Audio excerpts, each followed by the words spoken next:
Star, S of cups, high priestess and bottom में देखिए क्या कार्ड आया है, 9 ऑफ कप्स। ओके, काफी लोग मुझे अपने हायर सेल्फ से कनेक्ट होते हुए मुझे दिख रहे हैं यहाँ पे। मे बी आपका रिलेशन भगवान से बॉन्डिंग बहुत ही ज्यादा स्ट्रांग होने वाली है।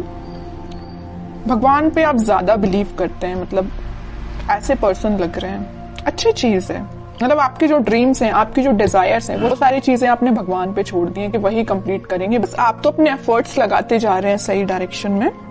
मुझे लग रहा है कि आपने बहुत ही बड़े बड़े सपने देख के रखे हैं अपनी लाइफ में। मुझे ये करना है, वो करना है, ऐसी जॉब चाहिए, ऐसा बिजनेस चाहिए, इस टाइप का प्रॉफिट चाहिए। मतलब आपके ड्रीम्स, डिजायर्स की काफी लंबी लिस्ट है। इस स्टार कार्ड से मुझे समझ आ रहा है ना। बट अच्छी चीज है कि आपने एटलीस्ट सोचा। तो कई लोग तो अपना लिस्ट ही नहीं बना पाते कि उनको अपनी लाइफ में करना क्या है। बट आपका माइंड एकदम फोकस्ड है, आपको पता है कि क्या करना है। और आप अपनी लाइफ में कोई तो भी न्यू बिगनिंग का वेट कर रहे हैं। अपनी प्रोफेशनल लाइफ में, बिजनेस में आप इस वीक में कुछ प्रॉफिट देख सकते हैं या कुछ नए सिरे से स्टार्ट कर सकते हैं। ये भी आपको कुछ ऐसे आइडियाज आए हैं आपके माइंड में जो आपको ग्रोथ और प्रॉस्पेरिटी के साइड लेके जा रहे हैं। ठीक है, और मैं आपको स्टार्टिंग ऑफ द रीडिंग में बता ही चुकी हूँ कि आप जो भी काम करेंगे सबसे पहले भगवान को डेडिकेट करेंगे। फिर चाहे आप बिजनेस से रिलेटेड कोई डील करते हैं या अपने एजुकेशन से रिलेटेड आप पढ़ाई स्टार्ट करते हैं या कोई एग्जाम भी दे रहे हैं, तो सबसे पहले आप भगवान को डेडिकेट करेंगे। ये अच्छी चीज है। अब मैं आपकी पर्सनल लाइफ से रिलेटेड बताऊं तो इस वीक में आप काफी, मुझे पहले तो लग रहा है आपका नेचर ऐसा मुझे नजर आ रहा है कि बहुत ही इमोशनल काइंड के पर्सन, कि बहुत ही सीरियस ले लेना किसी भी चीज को। अगर आपके पार्टनर ने आपसे कोई छोटी सी भी बात बोल दी तो एकदम ही उसको ज्यादा सीरियस ले लेना, है ना। बट अब आपने अपना नेचर चेंज किया है। आप न्यू बिगनिंग तो चाहते हो, आप खुशियां तो चाहते हो, लेकिन आपका इंट्यूशन स्ट्रांग हुआ है। आपको पता है कि सारी चीजें सब्र से ही मिलती, पेशेंस रखा जाए लाइफ में तभी सारी चीजें आपको मिलती हैं। आपकी लव लाइफ में इस वीक में कोई तो भी न्यू बिगनिंग हो सकती है या आपके पार्टनर से आप रिकनेक्ट हो सकते हैं। ट्विन फ्लेम एनर्जी भी यहाँ स्ट्रांग नजर आ रही है और आप दोनों का रिलेशन मुझे बहुत ज्यादा डिवाइनली गाइडेड लग रहा है। ठीक है, यूनिवर्स का इंटरवेंशन भी नजर आ रहा है। और मैं यहाँ हाई प्रीस्टेस कार्ड के साथ एक चीज बस बताना चाहूंगी, थोड़ी सी नेगेटिव एनर्जी है अगर आप दोनों के रिलेशन में, वो किसी थर्ड पर्सन के थ्रू क्रिएट की गई है। अगर आपका रिलेशन अगर कुछ नेगेटिव फेज में चल रहा है तो वो नेगेटिव फेज किसी और के द्वारा क्रिएट किया गया हुआ है या किसी थर्ड पर्सन के इंटरफेरेंस से आप दोनों के रिलेशन में कुछ नेगेटिविटी आ गई थी। लेकिन इस वीक में सारी नेगेटिविटी दूर होती हुई दिख रही है क्योंकि मिडिल ऑफ द रीडिंग आया है S of cups with 9 of cups. खुशियां, हैप्पीनेस, आपकी विश, आपकी डिजायर्स, आपकी न्यू बिगिनिंग आपका वेट कर रही है। तो आपको इस वीक में टेंशन नहीं लेना है, बस अपने एफर्ट्स सही डायरेक्शन में लगाइए, आगे बढ़ते रहिए, सारी चीजें भगवान पे छोड़ दीजिए। अब देखते हैं कि आपके पार्टनर किस एनर्जी में है इस वीक में। Empress, 7 of wands, king of wands and bottom में आया है क्वीन ऑफ पेंटिकल्स। आपके पार्टनर की एनर्जी जैसे मुझे शो हो रही, मैं अभी आपको स्टार्टिंग ऑफ द रीडिंग में ही बताया था कि आप दोनों के रिलेशन में कोई थर्ड पर्सन है जो आप दोनों के बीच में नेगेटिविटी क्रिएट किए हुए हैं। तो वो आपके पार्टनर को अच्छे से पता है कि वो पर्सन कौन है जो उनके माइंड को डाइवर्ट करता है या आप दोनों के बीच में नेगेटिविटी लाने का काम कर रहा है। तो वो बहुत ज्यादा डिफेंसिव काइंड के हो गए, है ना। उन्हें स्ट्रॉन्ग बाउंड्रीज बना ली है कि किसी भी पर्सन को एंट्री नहीं देनी है। ये जगह सिर्फ आपके लिए है। न्यू बिगनिंग करना चाहते हैं तो आपके साथ करना चाहते हैं। यहाँ पे देखिए एक एम्प्रेस आया और एक क्वीन का कार्ड आया, फेमिनाइन एनर्जी स्ट्रॉन्ग आई है। तो आपको वो बहुत ही ज्यादा मल्टी टैलेंटेड काइंड का पर्सन समझते हैं, पर आप हो भी।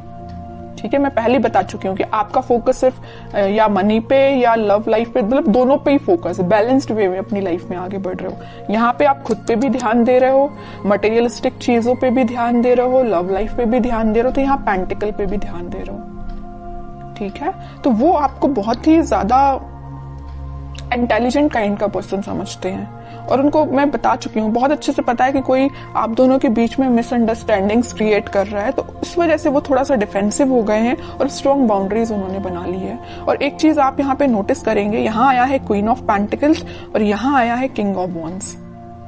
ठीक है, आपके पार्टनर अभी तक प्लेफुल एनर्जी में थे, इन एंड आउट सिचुएशन में रहते थे, कभी आपको ज्यादा सीरियस लिया नहीं, या उन्होंने जो भी बात आपसे की, तो आप दोनों के बीच में जो भी कन्वर्सेशन हुआ तो मे बी उन्होंने उसको कभी सीरियसली नहीं लिया। बट इस वीक में वो सीरियस हो सकते हैं, क्योंकि यहाँ देखिए क्वीन के हाथ में जो पेंटिकल है उसका फोकस सिर्फ पेंटिकल पे है, यहाँ वहां नहीं है।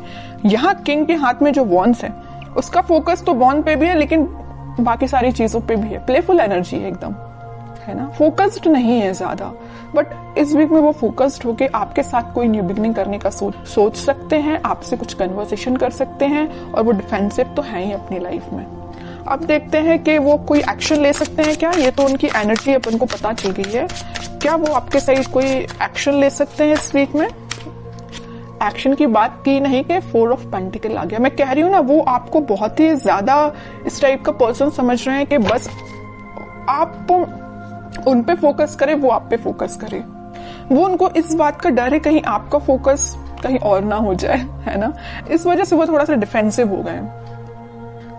ये देख रहे हो ना, पेंटिकल एक सर पे रखा हुआ, एक हाथ में पकड़े हुए, एक दोनों पैर के नीचे है। मतलब अपने पेंटिकल को इतना सिक्योर करके रखे हुए है ना कि कोई पर्सन आके इनको डिस्टर्ब नहीं कर सकता है। तो ये पेंटिकल की जगह आप हो, आपको उन्होंने इतना ज्यादा पकड़ के रख लिया है ना अपने थॉट्स में कि वो सोच रहे हैं कि बस आप उनके थॉट्स से नहीं जाना चाहिए, आप उनकी लाइफ से नहीं जाना चाहिए। वो आपको ही रिटर्न चाहते हैं अपनी लाइफ में। ठीक है, देखते हैं क्या कोई एक्शन ले सकते हैं क्या वो इस वीक में। व्हील ऑफ फॉर्च्यून, थोड़ा सा पेशेंस रखना पड़ेगा आपको, मैनिफेस्ट करना पड़ेगी पॉजिटिव चीजें। थोड़ी सी मैं कह ही रही हूँ, पेशेंस रखना पड़ेगा। अगर सिचुएशन अभी स्टक चल रही है ना, तो वो डिवाइन टाइमिंग पे ही वर्क करेंगी। आप बस पॉजिटिव रहिए, मैनिफेस्ट करिए, प्रेयर्स कर सकते हैं। मैं बता चुकी हूँ स्टार्टिंग में कि कुछ लोग यहाँ पे बहुत ज्यादा भगवान से कनेक्टेड लग रहे हैं, तो लास्ट में यही कार्ड निकल के आया है कि आप अपना इंट्यूशन स्ट्रांग करिए, भगवान से कनेक्शन बनाइए। जितना आप उनसे कनेक्शन बनाएंगे, जितना आप मैनिफेस्ट करेंगे, उतनी डिवाइन टाइमिंग आपकी जल्दी आएगी। ये जो स्टक सिचुएशन है ना, वो भी वर्कआउट होगी। ठीक है, क्योंकि मैं बताती हूँ हमेशा कि हैंग्ड मैन के पीछे सन है। खुशियां वापस से आएंगी आपकी लाइफ में, लेकिन आपको क्या करना पड़ेगा, थोड़ा पेशेंस रखना पड़ेगा, पॉजिटिव डायरेक्शन में आगे बढ़ते रहिए। और सबसे मेन चीज, यूनिवर्स पे ट्रस्ट करिए। ठीक है, वही आपकी डिवाइन टाइमिंग लेके आएंगे। अब देखते हैं कि आपको क्या गाइडेंस फॉलो करना है। आपके लिए सिंपल सा गाइडेंस यही आया है, जैसे कि आपके पार्टनर यहाँ डिफेंसिव बन गए हैं ना, नेगेटिव लोगों को एंट्री देना उन्होंने बंद कर दिया है, उनकी लाइफ में अगर कोई एंट्री लेगा तो सिर्फ आप ही हो। ऐसे आपकी जो रिस्पॉन्सिबिलिटीज हैं आप उन पे ध्यान दीजिए, बजाय किसी थर्ड पर्सन के थॉट्स पे ध्यान देने के। ठीक है, मुझे लग रहा है कि आप बहुत ज्यादा रिस्पॉन्सिबल काइंड के पर्सन हैं। फैमिलीज की रिस्पॉन्सिबिलिटीज आपने लेके रखी है मे बी, है ना, तो आप अपनी रिस्पॉन्सिबिलिटीज सही तरीके से करिए। बाकी सारी चीजें मैं बता ही चुकी हूँ, यूनिवर्स पे छोड़ दीजिए, वही आपके साथ सब कुछ अच्छा करने वाले हैं इस वीक में। और अगर आपके माइंड में थोड़ी निगेटिविटी आती भी है तो मैं बोलूंगी उस निगेटिविटी को हटाइए।